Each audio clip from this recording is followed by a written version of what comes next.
random access memory RAM. RAM refers to main memory. റാമിനെ പലപ്പോഴും main memory എന്ന് പറയാറുണ്ട് അല്ലെ. മെയിൻ മെമ്മറി എന്ന് പറഞ്ഞു കഴിഞ്ഞാൽ പ്രൈമറി മെമ്മറി ആണല്ലോ. അതിനകത്ത് റാമും റോമും ക്യാഷ് മെമ്മറി ഒക്കെ ഉണ്ടെങ്കിലും മെയിൻ മെമ്മറി എന്ന ഒറ്റവാക്കിൽ പല ബുക്കുകളിലും കാണുന്നത് റാമിനാണ് കൂടുതൽ മെയിൻ ആയിട്ടുള്ള സംഭവമാണ് ഏത് റാം എന്നുള്ള രീതിയിൽ പഠിക്കുക കേട്ടോ. That micro processor can read from and write to data. Okay, റാമിൽ നിന്ന് ഇന്നലത്തെ ചിത്രം ഓർമ്മയില്ലേ? അതായത് സി പി യുടെ ഉണ്ട്, സി പി യുവിന്റെയും ഇങ്ങനെ മാറി ഇരിക്കേണ്ടി വരുമോ ഞാൻ സി പി യുവിന് ആവശ്യമായ ഡാറ്റ, ഇവിടെ ക്യാഷ് മെമ്മറി ഉണ്ട്, ഇവിടെ മെയിൻ മെമ്മറി ഉണ്ട് നമ്മൾ പഠിച്ചു. റാമ് ഇവിടെയാണ് സെക്കൻഡറി മെമ്മറി എന്ന് നമ്മൾ പഠിച്ചു. സി പി യുവിന് ആവശ്യമായ ഡാറ്റാസ് കിട്ടുന്ന മെമ്മറിയാണ് റാം. അതാണ് ഇവിടെ പറഞ്ഞത്. Can read and write to RAM. Okay, main മെമ്മറിയിലേക്ക് ഡാറ്റ കൊടുക്കാനും സി പി യുന് കൊടുക്കാനും സി പി യുന് എടുക്കാനും സാധിക്കും. അപ്പോ ഒന്നാമത്തെ പോയിന്റ് ആയിട്ട് പഠിക്കേണ്ടത് സി പി യുവിന് ഡയറക്റ്റ് ആയിട്ട് ആക്സസ് ഉണ്ട്. അത് നമ്മൾ ഇന്നലെ തന്നെ പഠിച്ചതാണ്. ഓക്കെ, ഇന്നലെ തന്നെ പഠിച്ചതാണ്. സി പി യുവിന് ഡയറക്റ്റ് ആയിട്ട് ആക്സസ് ഉണ്ട്. പിന്നെ രണ്ടാമത്തെ പോയിന്റ് റീഡ് ചെയ്യാനും സാധിക്കും, റൈറ്റ് ചെയ്യാനും സാധിക്കും. അങ്ങോട്ടേക്ക് കൊടുക്കാനും സാധിക്കും, അവിടെ നിന്ന് എടുക്കാനും സാധിക്കും. റോം അടുത്ത് നമ്മൾ പഠിക്കുമ്പോൾ അങ്ങനെയല്ല, അത് റീഡ് ഓൺലി മെമ്മറിയാണ്. പക്ഷെ റാം എന്ന് പറയുന്നത് റീഡും റൈറ്റും ചെയ്യാം. RW മെമ്മറി എന്നാണ് അതിനെ പറയാ, റീഡ് റൈറ്റ് മെമ്മറി കേട്ടോ. അപ്പൊ 2 പോയിന്റ് ഇപ്പൊ നമ്മൾ പഠിച്ചു. ഏതൊക്കെയാണ് 2 പോയിന്റ് നമ്മൾ പഠിച്ചു? ഒന്ന്, സി പി യുവിന് ഡയറക്റ്റ് ആയിട്ട് ആക്സസ് ഉള്ള മെമ്മറിയാണ് റാം. ഞാൻ ഒന്നും കൂടെ പറയുന്നു, ലേറ്റ് ആയിട്ട് ജോയിൻ ചെയ്ത ആളുകൾക്ക് ഒന്നും കൂടെ പറയുന്നു, PDF മെറ്റീരിയലുകൾ നിങ്ങൾക്ക് ലഭിക്കും. എങ്കിലും നിങ്ങളുടെ സ്വന്തം കൈപ്പടയിൽ എഴുതിയ ഒരു നോട്ട് ഉണ്ടെങ്കിൽ അതാണ് ഏറ്റവും ബെറ്റർ കേട്ടോ. അപ്പൊ നിങ്ങൾ മനസ്സിലാവുന്ന കാര്യങ്ങൾ നോട്ടായിട്ട് എഴുതി എടുത്തു കഴിഞ്ഞാൽ വളരെ നല്ലതായിരിക്കും. പരീക്ഷയുടെ തലേദിവസം ഈ PDF തെരഞ്ഞു തന്നെ നിങ്ങൾ അതിന് തന്നെ 1 മണിക്കൂർ പോവും. സ്വന്തം കൈപ്പടയിൽ നിന്ന് നോട്ട് ഉണ്ടെങ്കിൽ റാം അവിടെയാണെങ്കിൽ സോഫ്റ്റ്വെയർ ഇവിടെയാണെന്നുള്ളത് നമുക്ക് തന്നെ പെട്ടെന്ന് അങ്ങ് കാണാൻ പറ്റും. പിന്നെ അത്രയും വൃത്തിക്ക് മനസ്സിലാവുന്ന ഒരു കാര്യം വേറെ ഉണ്ടാവില്ല കേട്ടോ. അപ്പൊ അതെന്ത് ചെയ്യുക, ഒന്ന് എഴുതിയെടുക്കാൻ വേണ്ടി ശ്രദ്ധിക്കുക.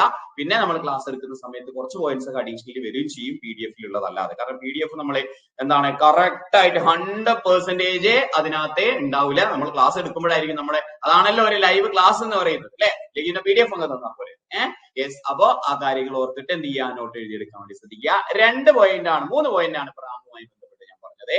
റാൻഡം ആക്സസ് മെമ്മറിയാണ് പൂർണ്ണരൂപം. സി പി യുവിന് ഡയറക്റ്റ് ആയിട്ട് ആക്സസ് ഉള്ള മെമ്മറിയാണ്. റീഡും റൈറ്റും ചെയ്യുന്ന മെമ്മറിയാണ്.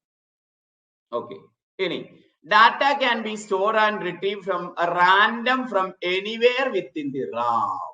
ആ പേര് സൂചിപ്പിക്കുന്ന പോലെ തന്നെ ഡാറ്റ നമുക്ക് എങ്ങോട്ട് വേണമെങ്കിലും ആഡ് ചെയ്യാം, എവിടെ നിന്ന് വേണമെങ്കിലും റിട്രീവ് ചെയ്യാം. Random access, random from anywhere കേട്ടോ. ഓക്കെ, ഇനി വേറെ മെമ്മറീസ് ഒക്കെ പഠിക്കുമ്പോൾ അങ്ങനെ ഇല്ലാത്തതുണ്ട്. 1 by 1 ആയിട്ട് മാത്രമേ നമുക്ക് ആക്സസ് ചെയ്യാൻ പറ്റുള്ളൂ എന്ന് പറയുന്ന മെമ്മറി ഒക്കെ വരുന്നുണ്ട്. പക്ഷെ റാം എന്ന് പറയുന്നത് റാൻഡം ആക്സസ് ആണ്. തോന്നിയ പോലെ എവിടെ നിന്നും ഡാറ്റ ആക്സസ് ചെയ്യാൻ സാധിക്കും. Anywhere within the RAM, no matter where the data is. എവിടെ നിന്നും ആക്സസ് ചെയ്യാൻ സാധിക്കും. ഓക്കെ, റാം എന്ന് പറയുന്നത് എന്താണ്? ഒരു സെമി കണ്ടക്ടർ മെമ്മറി ചിപ്പ് ആണെന്ന് നമ്മൾ ഇന്നലെ പറഞ്ഞിട്ടുണ്ട് അല്ലെ. സെമി കണ്ടക്ടർ മെമ്മറിയാണ്. അതിൽ നിന്ന് ഡാറ്റ എങ്ങനെ വേണമെങ്കിലും നമുക്ക് ആക്സസ് ചെയ്യാൻ സാധിക്കും. Data or instruction to be processed by the CPU must be placed in the RAM. അതായത് CPU ചെയ്യേണ്ട കാര്യങ്ങളൊക്കെ റാമിൽ നിന്ന് എടുത്തിട്ട് വേണം ചെയ്യാൻ. അതായത് CPU ആവശ്യമായിട്ടുള്ള ഡാറ്റയൊക്കെ ഒന്നുകിൽ റാമിൽ നിന്നോ അല്ലെങ്കിൽ ക്യാഷ് മെമ്മറിയിൽ നിന്നോ എടുക്കണം കേട്ടോ. പക്ഷെ ക്യാഷ് മെമ്മറി എന്ന് പറയുന്നത് ഫ്രീക്വന്റ് ആയിട്ട് ആവശ്യമുള്ള ഡാറ്റാസിനെ മാത്രമേ അവിടെ ഹോൾഡ് ചെയ്യുള്ളൂ.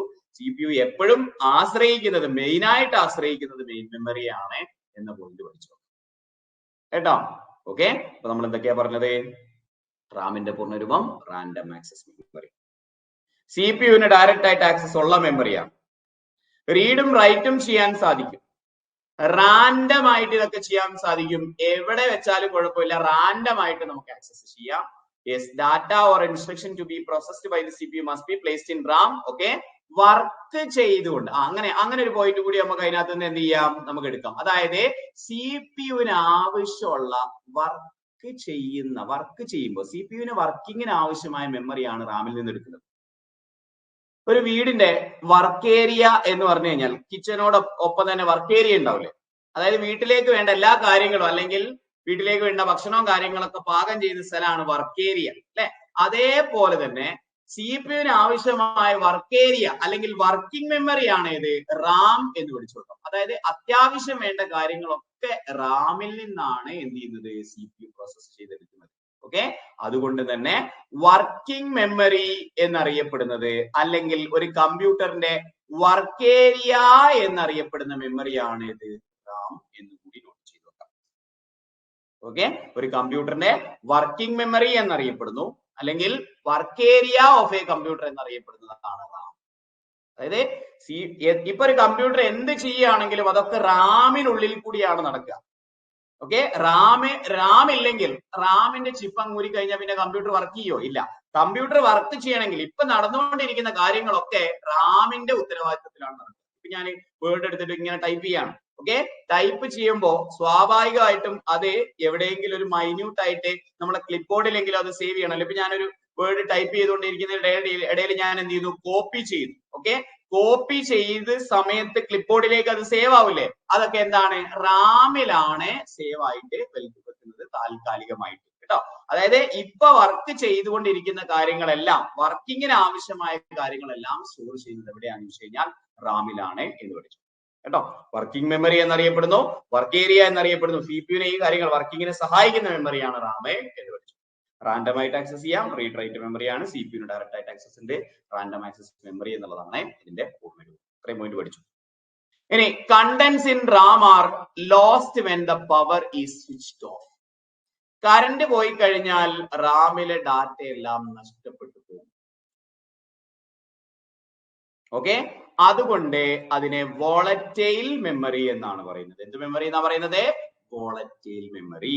കറണ്ട് പോയി കഴിഞ്ഞാൽ ഡാറ്റ നഷ്ടപ്പെട്ടു പോകുന്നുണ്ടെങ്കിൽ കമ്പ്യൂട്ടർ സയൻസിൽ അതിനെ പറയുന്ന പേരാണ് വോളറ്റൈൽ മെമ്മറി.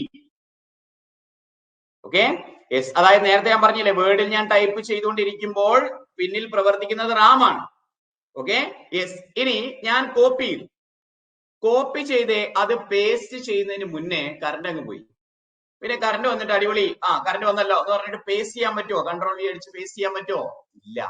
കാരണം നമ്മൾ അത് കോപ്പി ചെയ്യുന്ന സമയത്ത് ക്ലിപ്പ് ബോർഡ് അത് റാമിനെ ഡിപ്പെൻഡ് ചെയ്തിട്ടാണ് ഇരിക്കുന്നത്. കറണ്ട് പോയി കഴിഞ്ഞാൽ അതിലെ ഡാറ്റ എല്ലാം നഷ്ടപ്പെട്ടു പോകും. നിങ്ങൾ ഇപ്പോൾ നിങ്ങളുടെ ഫോണിലെ കുറെ ആപ്ലിക്കേഷൻസ് ഒന്നിച്ച് നോക്കിയേ, കാണുന്നുണ്ടോ?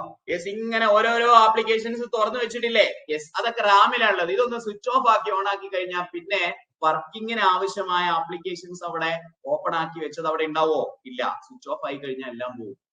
പോകൂലേ? യെസ്. അപ്പൊ വർക്കിങ്ങിന് ആവശ്യമായ, വർക്ക് ചെയ്തുകൊണ്ടിരിക്കുമ്പോൾ ആവശ്യമായ മെമ്മറിയാണ് റാം എന്ന് വെച്ച് നോക്കാം. കറണ്ട് പോയി കഴിഞ്ഞാൽ അതിലെ ഡാറ്റ നഷ്ടപ്പെട്ടു പോകും. അപ്പൊ അത്തരത്തിലുള്ളതിനെയാണ് വോളറ്റൈൽ എന്ന് വിളിക്കുന്നത്. പിന്നെ സ്റ്റോറേജ് കപ്പാസിറ്റി 2 GB അതിന് മുകളിലേക്കൊക്കെയാണ്. ഇപ്പൊ എന്താണ്, 16 GB ഉള്ള ഒരു ലാപ്ടോപ്പിലാണ് ഞാൻ വർക്ക് ചെയ്യുന്നത്. 2, 4, 8, 16 അങ്ങനെ റാമിന്റെ കപ്പാസിറ്റി ഒക്കെ എന്ത് ചെയ്യും? മാറിക്കൊണ്ടിരിക്കും കേട്ടോ. Okay, yes. അപ്പൊ ഇതാണ് ഈ റാം എന്ന് ഇത്ര നേരം പറഞ്ഞുകൊണ്ടിരിക്കുന്നത്. റാം റാൻഡം ആക്സസ് മെമ്മറി ഇതുപോലൊരു ചിപ്പായിരിക്കും. യെസ്, ഈ പോയിന്റുകൾ ഒന്നും കൂടി ഞാൻ പറഞ്ഞതിന് ശേഷം ഞാൻ അതിന്റെ ഒരു ചിത്രം കൂടെ കാണിക്കാം. ഓക്കെ ആണോ? ഒന്നുകൂടി പറയട്ടെ ഞാന്. അതായത് റാം എന്ന് കേൾക്കുമ്പോൾ നമ്മുടെ മനസ്സിലേക്ക് ആദ്യം വരേണ്ടത് ഇതുപോലൊരു ചിത്രം വരിക. ഓക്കെ, ഇത് മദർ ബോർഡിലാണ് നമ്മൾ പ്രൊജക്ട് ചെയ്ത് വെക്കുക കേട്ടോ. ഓക്കെ, ഇതെവിടെയാണ്? മദർ ബോർഡിലാണ്. അത് ഞാൻ കാണിക്കാം. മദർ ബോർഡിന്റെ ഒരു പിക്ചർ ഞാൻ കാണിക്കാം. ഓക്കെ, മദർ ബോർഡിലാണ് അത് ഇന്റഗ്രേറ്റ് ചെയ്ത് വെക്കുന്നത്. റാമിന്റെ പൂർണ്ണരൂപം പഠിക്കുക. Random access memory, main memory എന്നും അറിയപ്പെടുന്നു. റീഡ് ചെയ്യാനും റൈറ്റ് ചെയ്യാനും സാധിക്കുന്ന മെമ്മറിയാണ്. ഡാറ്റ അതിൽ നിന്ന് എങ്ങനെ വേണമെങ്കിലും എടുക്കാനും കൊടുക്കാനും പറ്റും. Random access anywhere. CPU വർക്കിങ്ങിന് ആവശ്യമായ മെമ്മറിയാണ്. വർക്ക് ഏരിയ എന്നറിയപ്പെടുന്നു. കറണ്ട് പോയി കഴിഞ്ഞാൽ അതിലെ ഡാറ്റ നഷ്ടപ്പെട്ടു പോകുന്നു. അതുകൊണ്ട് അതിനെ വോളറ്റൈൽ മെമ്മറി എന്ന് പറയുന്നു. 2 GB അതിന് മുകളിലേക്കൊക്കെയാണ് അതിന്റെ കപ്പാസിറ്റി എന്ന പോയിന്റും ഓർത്ത് വെക്കാം. കിട്ടിയാ? ഇനി എന്തെങ്കിലും ഡൗട്ട് ഉണ്ടെങ്കിൽ ചോദിച്ചോളൂ. ഇനി Ram in mother board. Mother ബോർഡിലെ ആണ് റാം നമ്മൾ എന്ത് ചെയ്യുക? ഇങ്ങനെ പ്രസ് ചെയ്ത് വെക്കുക. ഞാൻ കാണിക്കാം കേട്ടോ. യെസ്, ഇവിടെ കണ്ടോ നിങ്ങള്? സോക്കറ്റുകൾ കണ്ടോ? ഈ ചിത്രം മതി. കണ്ടോ നിങ്ങളെ ഇവിടെ കണ്ടോ, ഇത് മദർ ബോർഡാണ്. നമ്മള് PCB പ്രിന്റഡ് സർക്യൂട്ട് ബോർഡ് കേട്ടോ. ഓക്കെ, അതില് ഇങ്ങനെ ഇതുപോലെ ഒരു ക്ലിപ്പ് ഉണ്ടാവും. ഇത് അങ്ങോട്ടേക്കും പ്രസ് ചെയ്യും, ഇത് ഇങ്ങോട്ടേക്കും പ്രസ് ചെയ്യും. കണ്ടോ നിങ്ങൾ? യെസ്. എന്നിട്ട് ഈ ചിപ്പ് താഴേക്ക് വരുന്ന രൂപത്തിൽ ഇത് ഇങ്ങനെ താഴേക്ക് വെച്ചിട്ട് ഈ ക്ലിപ്പ് ഇങ്ങോട്ടേക്കും ഈ ക്ലിപ്പ് ഇങ്ങോട്ടേക്കും വെച്ച് കഴിഞ്ഞാലാണ് അത് എന്ത് ചെയ്യുക, ആ മദർ ബോർഡിലേക്ക് ഇന്റഗ്രേറ്റ് ചെയ്യാം കേട്ടോ. അപ്പൊ ഇത്തരത്തിലുള്ള ഒരു ബോർഡാണ് ഏത് മദർ ബോർഡിൽ, ഇത്തരത്തിലുള്ള ഒരു ചിപ്പാണ്, സെമി കണ്ടക്ടർ ചിപ്പാണ് ഏത് റാം എന്ന പോയിന്റ് പുറത്ത് വെക്കാം. ഓക്കെ, അപ്പൊ ഇത്രയും പോയിന്റുകൾ ഓക്കെ ആണോ? കഴിഞ്ഞിട്ടില്ല. റാമുമായി ബന്ധപ്പെട്ട് ഇത്രയും പോയിന്റുകൾ പക്കയാണോ? ഇത് MCQ രൂപത്തിലൊക്കെ പരീക്ഷയ്ക്ക് ചോദിക്കുമ്പോൾ കിട്ടണം കേട്ടോ. റാൻഡം ആക്സസ് ആണ്, റീഡ് റൈറ്റ് മെമ്മറി ആണ്, വർക്കിംഗ് മെമ്മറി ആണ്. കറണ്ട് പോകുമ്പോൾ ഡാറ്റ നഷ്ടപ്പെട്ടു പോകും. 2 GB അതിന്റെ മുകളിലേക്കുമാണ് കപ്പാസിറ്റി. ഒന്നും പറയോ നിങ്ങളെ? നിങ്ങൾ എന്താ ഒന്നും മിണ്ടാത്തെ? ചായ കുടിച്ചില്ലേ?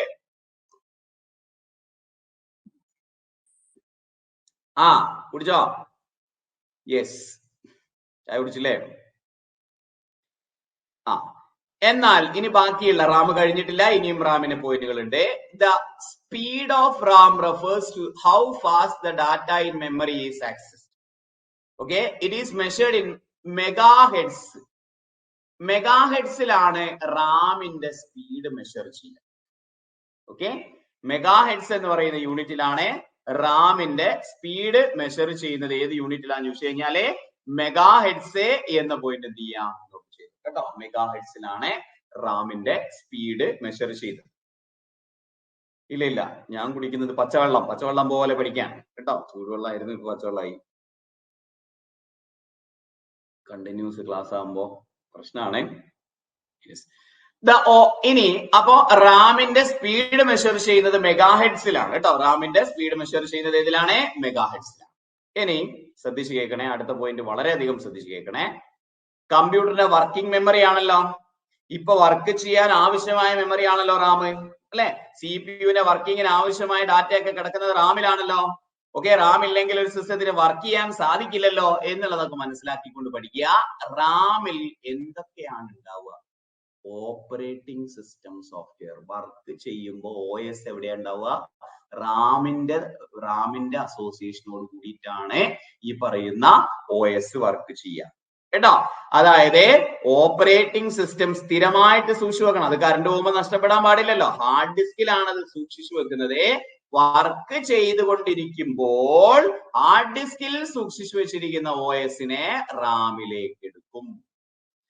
ഓക്കെ, ഒരു സിസ്റ്റം അവസാനം നമ്മൾ അത് ഷട്ട് ഡൗൺ ചെയ്യുന്ന സമയത്തെ, നമ്മളെ വർക്കൊക്കെ കഴിഞ്ഞ് ഷട്ട് ഡൗൺ ചെയ്യുന്ന സമയത്തെ ഓപ്പറേറ്റിംഗ് സിസ്റ്റം റാമിലല്ല ഉണ്ടാവുക. അത് റാമിലാണെങ്കിൽ കറണ്ട് പോയി കഴിഞ്ഞാൽ നഷ്ടപ്പെട്ടു പോകില്ലേ അല്ലെ. സ്ഥിരമായിട്ട് സൂക്ഷിച്ചു വെക്കുന്നത് ഹാർഡ് ഡിസ്കിലാണ്, പക്ഷെ വർക്ക് ചെയ്യുമ്പോൾ അത് എവിടെയായിരിക്കും? റാമിലായിരിക്കും OS കേട്ടോ. ഇനി application software were currently being used. ഇപ്പോൾ നിങ്ങൾ പ്രവർത്തിപ്പിച്ചുകൊണ്ടിരിക്കുന്ന യന്ത്രം ഓഫ് ചെയ്യുക. അതല്ല, ഇപ്പോൾ നിങ്ങൾ പ്രവർത്തിപ്പിച്ചുകൊണ്ടിരിക്കുന്ന ആപ്ലിക്കേഷൻ സോഫ്റ്റ്വെയർസ് ഒക്കെ എവിടെ ഉണ്ടാവുക? റാമിലുണ്ടാവുക. അതാണ് ഞാൻ നേരത്തെ പറഞ്ഞ ഉദാഹരണം. ഉണ്ടോ, നമ്മൾ ഒരുപാട് ആപ്ലിക്കേഷൻസ് ഇങ്ങനെ ഓപ്പൺ ആക്കി വെച്ചിട്ടുണ്ട്. ഇതൊക്കെ എവിടെ ഉണ്ടാവുക? റാമിലുണ്ടാവുക. ഇതൊന്ന് സ്വിച്ച് ഓഫ് ആക്കി കഴിഞ്ഞാല് അതെന്ത് ചെയ്യും? ആപ്ലിക്കേഷൻ സോഫ്റ്റ്വെയർ ഓപ്പൺ ചെയ്ത് വെച്ചതൊക്കെ പോകും. ഓക്കെ, അപ്പൊ നമ്മൾ ഓപ്പൺ ചെയ്ത് വെച്ചിരിക്കുന്ന ആപ്ലിക്കേഷൻ സോഫ്റ്റ്വെയറും ഓപ്പറേറ്റിംഗ് സിസ്റ്റവും എവിടെയാണ് ഉണ്ടാവുക? റാമിലാണ് ഉണ്ടാവുക. Any data is being processed. ഇപ്പോൾ നിങ്ങൾ വർക്ക് ചെയ്തുകൊണ്ടിരിക്കുന്ന ഡാറ്റയും എവിടെയാണ് ഉണ്ടാവുക? റാമിലാണ് ഉണ്ടാവുക.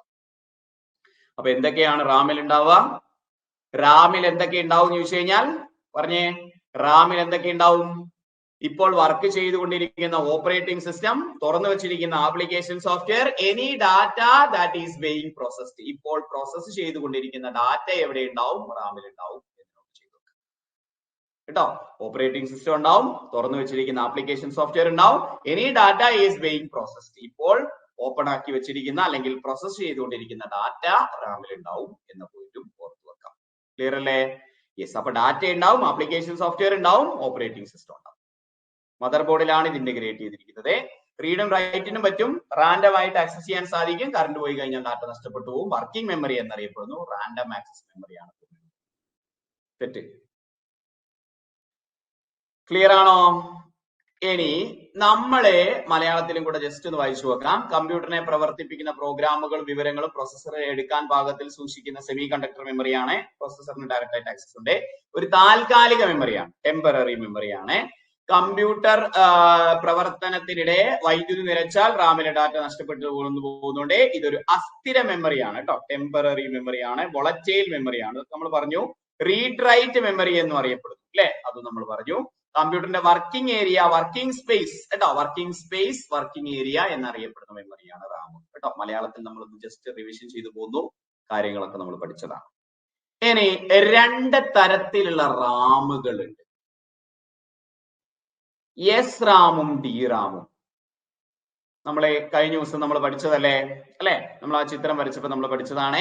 രണ്ട് തരത്തിലുള്ള റാം ഉണ്ട്, എസ് റാമും ഡി റാമും. രണ്ട് തരത്തിലല്ല ശരിക്കും റാം ഉള്ള, റാം കുറെ റാം ഉണ്ട്. വി റാം ഉണ്ട്.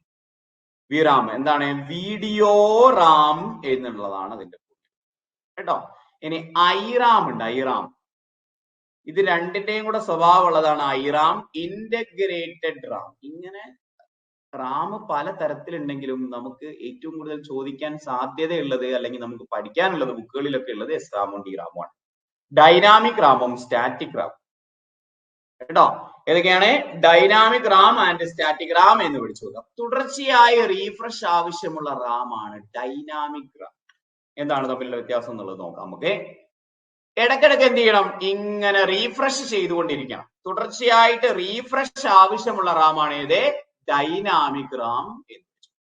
തുടർച്ചയായിട്ട് റീഫ്രഷ് ആവശ്യമുള്ള റാം ആണ് ഡൈനാമിക് റാം. അതായത് ടെമ്പററി ആണ്, ഡാറ്റ ടെമ്പററി ആയിട്ടേ സൂക്ഷിക്കുകയുള്ളൂ എങ്കിൽ കൂടിയും ഡാറ്റ സ്ഥിരമായിട്ട് അതിൽ നിലനിൽക്കണം എന്നുണ്ടെങ്കിൽ അത് എന്ത് ചെയ്യണം? പീരിയോഡിക് റീഫ്രഷ് ആവശ്യം. അതാണ് PSC ചോദിച്ചുള്ള ചോദ്യം. പീരിയോഡിക് റീഫ്രഷ് ആവശ്യമായ കമ്പ്യൂട്ടർ മെമ്മറി ഏതാ? ഡൈനാമിക് റാം എന്ന് വിളിച്ചു കേട്ടോ. പീരിയോഡിക് റീഫ്രഷ്, എന്നാലേ ഡാറ്റ അതിനകത്ത് പെർസിസ്റ്റ് ചെയ്യുള്ളൂ.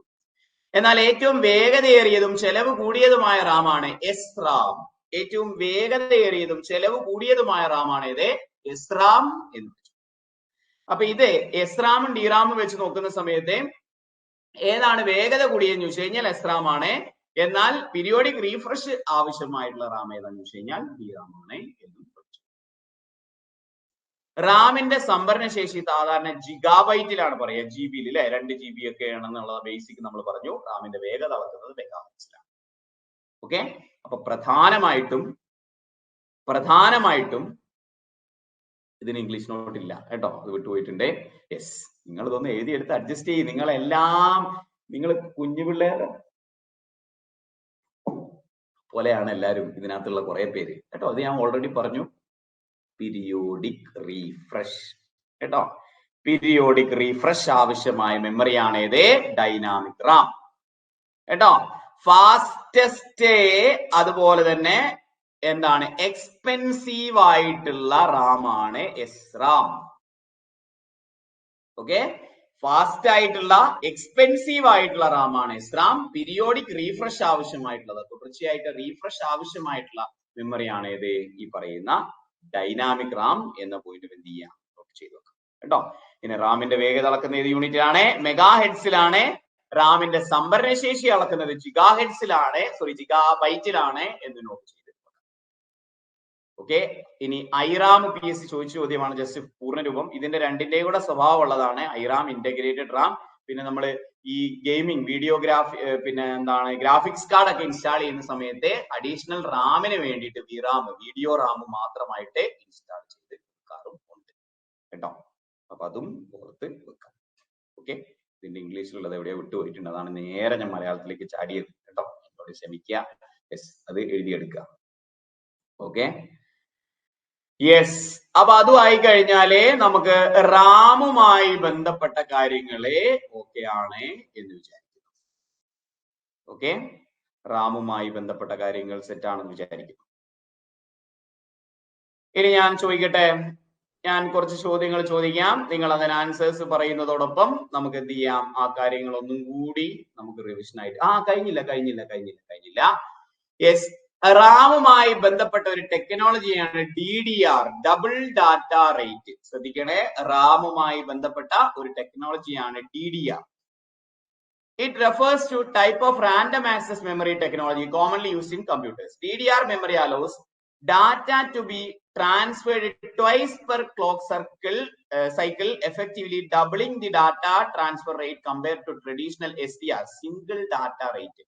അതായത് ആദ്യ കാലങ്ങളിൽ നമ്മളിപ്പോ നേരത്തെ പറഞ്ഞ SRAM ആണെങ്കിലും DRAM ആണെങ്കിലും ഒക്കെ വർക്ക് ചെയ്യുന്നത് എങ്ങനെയാണെന്ന് ചോദിച്ചു കഴിഞ്ഞാല് ഒരു ക്ലോക്ക് സൈക്കിളിൽ, അതായത് അത് നോർമലി കമ്പയർ ചെയ്യുക ഒരു സെക്കൻഡിലാണ്. ഒരു ക്ലോക്ക് സൈക്കിളിൽ ഒരു ഡാറ്റ അല്ലെങ്കിൽ പിന്നെ ഒരു സീക്വൻസ് ഓഫ് ഡാറ്റ ട്രാൻസ്ഫർ ആണ് നടക്കുക എന്നുള്ളതാണ് നോർമലി പറയപ്പെടുക SDR കേട്ടോ. അതായത് ഒരു ക്ലോക്ക് സൈക്കിളിലെ ഒരു ബിറ്റ് ഓഫ് ഡാറ്റ, ഒരു bit stream of data transfer ചെയ്യുന്നു എന്നുള്ളതാണ് നോർമലി ഉള്ള റാമുകളിൽ സിംഗിൾ ഡാറ്റ റേറ്റ് എന്നാണ് അതിന് പറയുക SDR കേട്ടോ. അതായത് ട്രഡീഷണൽ റാം ആണെങ്കിൽ SDR ആണ്, സിംഗിൾ ഡാറ്റ റേറ്റ് ആണ്. അതായത് ഒരു ക്ലോക്ക് സൈക്കിളിലെ എന്താണ് ഡാറ്റ ട്രാൻസ്ഫർ ചെയ്യുന്നതെന്ന് പറയുന്നത് ഒരൊറ്റ സമയത്ത് മാത്രം, അങ്ങനെ ആലോചിച്ചാൽ മതി കേട്ടോ. സിംഗിൾ ഡാറ്റ റേറ്റ്, ഒരു സമയത്ത് ഒരു ക്ലോക്ക് സൈക്കിളിലെ ഡാറ്റ ഒരു പ്രാവശ്യമേ ട്രാൻസ്ഫർ ചെയ്യൂ. ഒരു സെക്കൻഡിൽ അല്ലെങ്കിൽ ഒരു ക്ലോക്ക് സൈക്കിളിൽ ഒരു പ്രാവശ്യം മാത്രമേ ഡാറ്റ ട്രാൻസ്ഫർ ചെയ്യൂ. എന്നാൽ ഇന്ന് ഉപയോഗിക്കുന്ന റാമുകളൊക്കെ DDR റാമുകളാണ്. Means double data rate. അതായത് ഒരു ക്ലോക്ക് സൈക്കിളിൽ 2 പ്രാവശ്യം മെമ്മറി എന്ത് ചെയ്യും, memory allows data to be transferred twice per clock cycle കേട്ടോ. ഒരു ക്ലോക്ക് സൈക്കിളിൽ 2 പ്രാവശ്യം ഡാറ്റ ട്രാൻസ്ഫർ നടത്തും. കുറച്ചുകൂടി വേഗത കൂടും കേട്ടോ. മനസ്സിലാക്കാൻ ഇത്രയേ ഉള്ളൂ. ട്രഡീഷണൽ ആയിട്ടുള്ള റാം ആണെങ്കിൽ ഒരു ക്ലോക്ക് സൈക്കിളിൽ ഒരു പ്രാവശ്യമേ ഡാറ്റ ട്രാൻസ്ഫർ ചെയ്യും.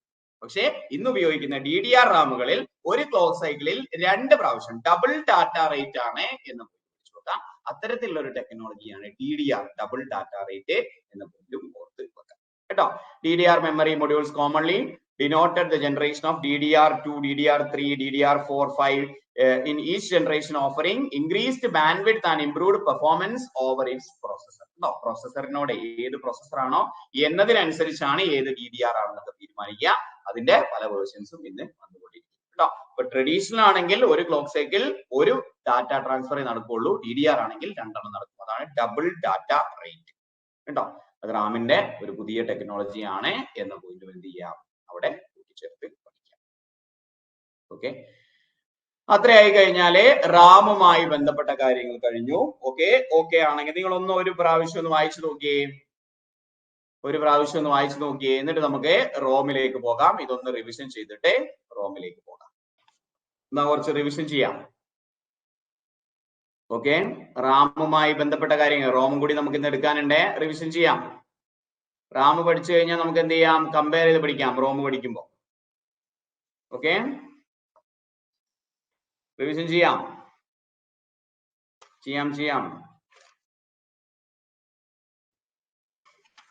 ഓക്കെ.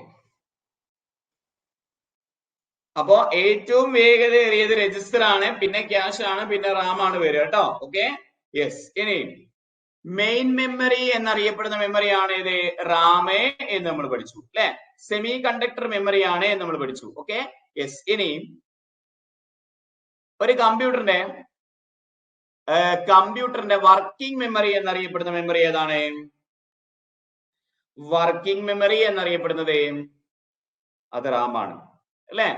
ഇനി റീഡ് റൈറ്റ് മെമ്മറി എന്നറിയപ്പെടുന്നത്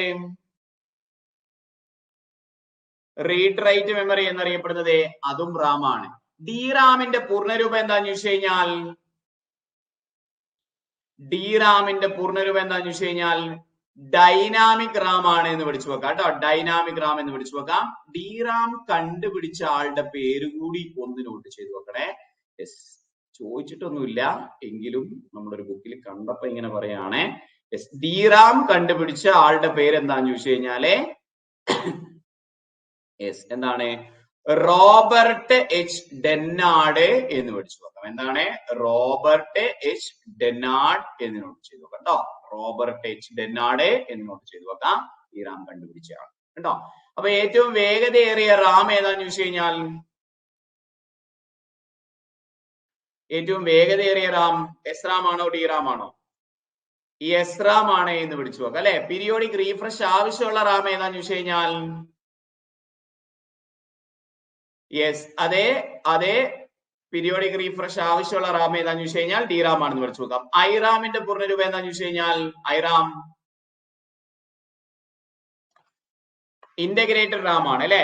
ഇനി റാമിന്റെ സ്പീഡ് മെഷർ ചെയ്യുന്നത് ഏത് യൂണിറ്റിലാന്ന് ചോദിച്ചു കഴിഞ്ഞാൽ മെഗാ ഹെഡ്സിലാണെന്ന് പഠിച്ചു നോക്കാം അല്ലെ. റാമിന്റെ കപ്പാസിറ്റി, സ്റ്റോറേജ് കപ്പാസിറ്റി മെഷർ ചെയ്യുന്ന യൂണിറ്റ് ഏതാന്ന് ചോദിച്ചു കഴിഞ്ഞാൽ